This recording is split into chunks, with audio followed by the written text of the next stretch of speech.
बिस्मिल्लाहिर्रहमानिर्रहीम। अस्सलाम वालेकुम स्टूडेंट्स। लेक्चर स्टार्ट करने से पहले एक अच्छी बात, हर गुज़रते वक्त को कारआमद बनाएं। Student, as you know, lockdown से पहले हमने हमारी बायो की बुक का जो हमारा 5th चैप्टर है सेल साइकिल, इस चैप्टर को हमने कंप्लीट कर लिया था। अब हम ऑनलाइन क्लासेस के थ्रू हमारा 6th चैप्टर इंजाइम्स जो है इसे हम स्टार्ट करेंगे। चैप्टर पेज नंबर 107 पे इंजाइम्स चैप्टर का नाम है। ये इस चैप्टर का मैं आपको पहले इंट्रो देती हूँ कि इंजाइम जो है किसे कहते हैं।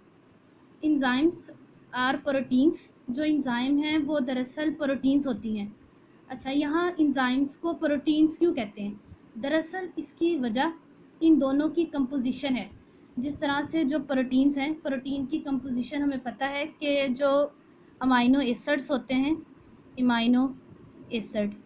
इमाइनो एसिड प्रोटीन को बनाने का काम करते हैं। जो इंजाइम हैं उनकी कंपोजिशन भी दरअसल अमाइनो एसिड की होती है। इस बना पर ये कहते हैं कि जो इंजाइम है वो प्रोटीन है। उसके बाद डेफिनेशन के अंदर एक और बात, इनका फंक्शन लिखा हुआ है कि जो इंजाइम्स होते हैं वो बॉडी के अंदर क्या काम करते हैं। That catalysed biochemical reaction. अच्छा, यहाँ वर्ड कैटालाइज को उर्दू में कहते हैं तेज़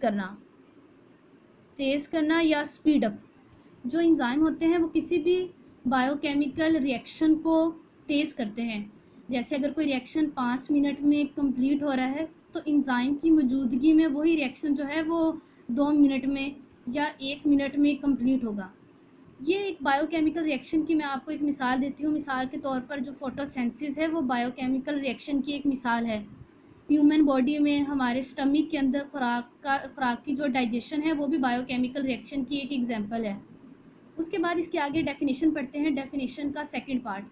और डेफिनेशन में है and not change during reaction. और जो इंजाइम होते हैं वो खुद रिएक्शन के बाद तब्दील, रिएक्शन के दौरान या उसके बाद तब्दील नहीं होते। आपने ये बात ना केमिस्ट्री में पढ़ी होगी कैटलिस्ट के बारे में, कि जो कैटलिस्ट होते हैं वो रिएक्शन को स्पीड अप करते हैं लेकिन रिएक्शन के बाद उनके स्ट्रक्चर में किसी किस्म का चेंज नहीं आता। उसके बाद मैं आपको इसकी डिस्कवरी के बारे में, कि एंजाइम को सबसे पहले किन्होंने इंट्रोड्यूस करवाया था। 1878 के अंदर एक जर्मन फिजियोलॉजिस्ट थे। अच्छा, फिजियोलॉजिस्ट को उर्दू में कहते हैं जिस्मानी माहिर। 9th जूनियर में जब हम लोगों ने फर्स्ट चैप्टर पढ़ा था इंट्रोडक्शन टू बायोलॉजी, उसमें हमने बायोलॉजी की एक ब्रांच पढ़ी थी फिजियोलॉजी। जो साइंटिस्ट फिजियोलॉजी से रिलेटेड होता है उसे कहते हैं फिजियोलॉजिस्ट, या आम लफ्ज़ों में जिस्मानी माहिर। 1878 में एक जर्मन फिजियोलॉजिस्ट वेन हेलम कोहने ने ये इंजाइम की टर्म को इंट्रोड्यूस करवाया था। अब उससे नेक्स्ट आ जाएं, अगर पेपर में डिफ़ाइन आए डिफ़ाइन इंजाइम, तो उसके साथ आपने ये एग्जांपल लिखनी है। इस एग्जांपल को आप नोट कर लें साथ ही बुक में। ये देखें, यहाँ आपको मैं बताती हूँ, यहाँ है इसकी डिफ़ाइन, पेज नंबर 107 की 3rd पैराग्राफ में। इंजाइम्स आर प्रोटीन, यहाँ ना इसकी ये डिफ़ाइन लिखी हुई है लेकिन एग्जांपल नहीं लिखी, तो आपने ये जो एग्जांपल है इससे नोट करनी है। एग्जांपल जो है वो ये है कि pepsin enzyme work in stomach for digestion of protein. इंसानी मैदे के अंदर जो पेप्सिन इंजाइम है वो प्रोटीन को हज़म करने का काम करता है। तो ये आपने साथ में एग्जांपल मेंशन करनी है। अब उससे नेक्स्ट आ जाएं। नेक्स्ट ना एक कंसेप्ट है सबस्ट्रेट का और प्रोडक्ट का। ये एक इक्वेशन लिखी हुई है। इस इक्वेशन में एक मॉलिक्यूल जो है वो ए है, एक मॉलिक्यूल बी है। जब ये एंजाइम इस मॉलिक्यूल पर एक्ट करता है तो एंजाइम इसको तब्दील कर देगा। वो मॉलिक्यूल जिस पर एंजाइम एक्ट कर रहा है उसे हम कहते हैं सबस्ट्रेट। जैसे एंजाइम इस पर एक्ट किया तो जो हमारा मॉलिक्यूल ए है वो मॉलिक्यूल बी में कन्वर्ट हो जाएगा, तब्दील हो जाएगा। जो नेक्स्ट नई चीज़ बनती है उसे हम कहते हैं प्रोडक्ट। अब इसकी डिफाइन मैं आपको यहाँ बुक से दिखाती हूँ। The molecule eight which enzyme act, वो मॉलिक्यूल जिस पर इंजाइम काम करते हैं, आर कॉल्ड सबस्ट्रेट, उन्हें हम कहते हैं substrate. And enzyme convert them into different molecule, और जो नई चीज़ बनती है उसे हम कहते हैं प्रोडक्ट। तो ये सबस्ट्रेट और प्रोडक्ट का कंसेप्ट आपको क्लियर हो गया। उसके बाद नेक्स्ट चैप्टर के स्टार्टिंग में ना ये एक डिफाइन हम पढ़ते हैं मेटाबॉलिज्म की, कि मेटाबॉलिज्म किसे कहते हैं।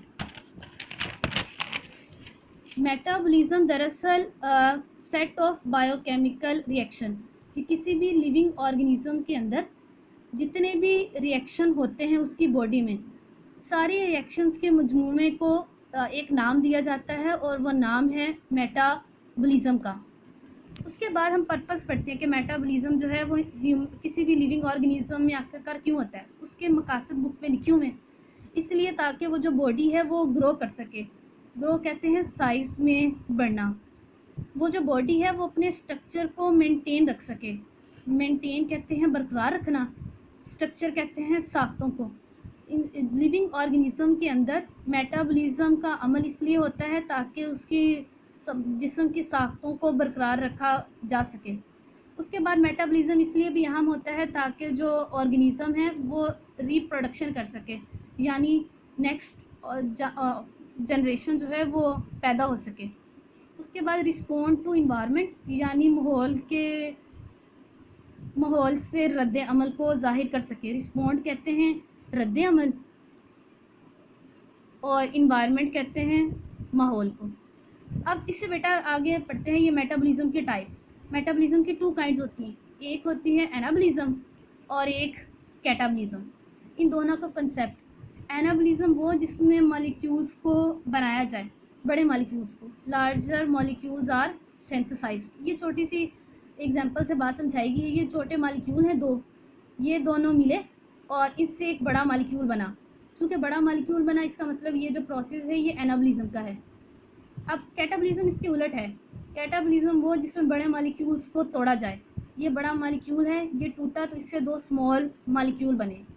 उसके बाद एनर्जी किस में रिलीज़ होगी और किस में यूज़ होगी। ये बात केमिस्ट्री में पढ़ी थी कि जब बॉन्ड्स टूटते हैं तो एनर्जी रिलीज़ होती है, क्योंकि इसमें मॉलिक्यूल टूटा तो एनर्जी रिलीज़ हुई।